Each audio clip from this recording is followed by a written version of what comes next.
एक गांव में एक रमेश नाम का किसान रहता था। उसका एक छोटा सा खेत था। खेत में होने वाली पैदावार से उसके परिवार की गुजारा होता था, इसलिए वह दिन भर कड़ी मेहनत करता ताकि उसके खेत में अच्छी पैदावार हो सके। बुआई का समय आ चुका था। रमेश अपने खेत में बुआई के काम में लगा हुआ था। एक दिन खेत में गड्ढा खोदते समय उसे जमीन में गड़ा हुआ एक मटका मिला। वह मटका आकार में बहुत बड़ा था, इतना बड़ा कि उसमें पूरा का पूरा इंसान ही समा जाए। मटके को देखकर रमेश सोचने लगा, अरे इतना बड़ा मटका, इनमें तो एक साथ 100 लोगों का खाना बन जाएगा। इसे घर ले चलता हूँ। जब किसी अवसर पर घर में मेहमान आएंगे तो यह मटका काम आएगा।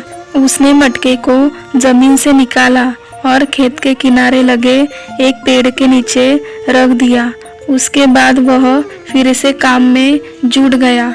दोपहर में जब खाने का समय हुआ तो अपनी कुदाली जमीन से निकले मटके में डालकर वह पेड़ के नीचे खाना खाने बैठ गया। खाना खाकर जैसे ही उठा, उसकी नजर मटके में रखी अपनी कुदाली पर पड़ी। वह यह देखकर चकित रह गया कि मटके में एक नहीं बल्कि 100 कुदालियां रखी हुई थी। रमेश ने सारी कुदालियां मटके से बाहर निकाली, फिर उनमें एक छोटा सा पत्थर डाल दिया। देखते ही देखते उस एक पत्थर के 100 पत्थर हो गए। रमेश को समझने में देर नहीं लगी कि वह कोई साधारण मटका नहीं है, बल्कि जादुई मटका है जो किसी भी वस्तु को 100 गुना कर देता है। रमेश जादुई मटका अपने घर ले आया। अब जब भी उसे किसी भी चीज की आवश्यकता होती तो वह उसे जादुई मटके में डाल देता। मटके से एक के बदले उसे 100 चीजें मिलती।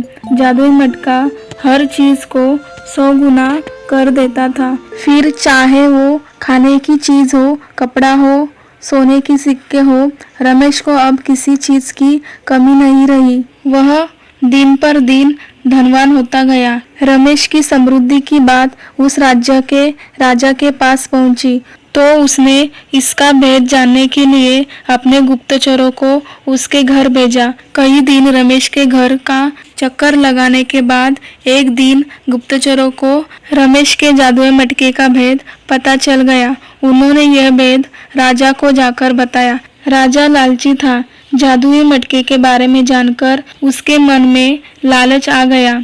उसने सोचा कि वह मटका किसान के पास नहीं बल्कि मेरे पास होना चाहिए।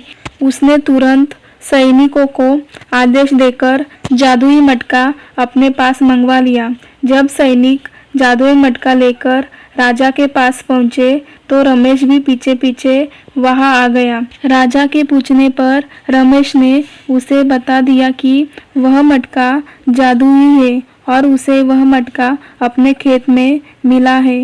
राजा बोला, राज्य की भूमि से मिली किसी भी वस्तु पर सर्वप्रथम राजा का अधिकार होता है, इसलिए इस जादुई मटके पर तुम्हारा नहीं बल्कि मेरा अधिकार है। किसान क्या कहता, वह चुपचाप सिर झुकाए खड़ा रहा।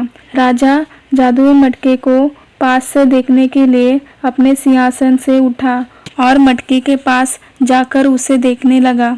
मटके को बाहर से देखने के बाद राजा ने सोचा कि जरा इस मटके के भीतर झांक कर देखूं कि आखिर इसमें जादू कैसे होता है। राजा जादुई मटके में झांकने लगा। इसी बीच में उसका पैर लड़खड़ाया और वह मटके के अंदर जा गिरा। फिर क्या था, जादुई मटके ने अपना काम कर दिया। एक के बदले अब 100 राजा मटके से बाहर निकले। सभी राजा सिंहासन पर बैठने के लिए आपस में झगड़ने लगे।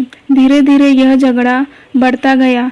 सब ने अपनी अपनी तलवारें निकाली और एक दूसरे पर टूट पड़े। फिर ऐसी मारकाट मची कि कोई राजा जीवित नहीं बचा, सब मारे गए। जादुई मटका अभी भी वही पड़ा था। रमेश ने सोचा कि इस मटके के कारण वह फिर कहीं किसी समस्या में न पड़ जाए, इसलिए उसने जादुई मटके को उठाया और जमीन पर पटक दिया। जादुई मटका टुकड़े टुकड़े हो गया। रमेश अपने घर आ गया और उसके बाद से पहले जैसा जीवन जीने लगा, लेकिन उसे कभी किसी चीज का लालच नहीं था, इसलिए वह अपने जीवन में हमेशा संतुष्ट रहा।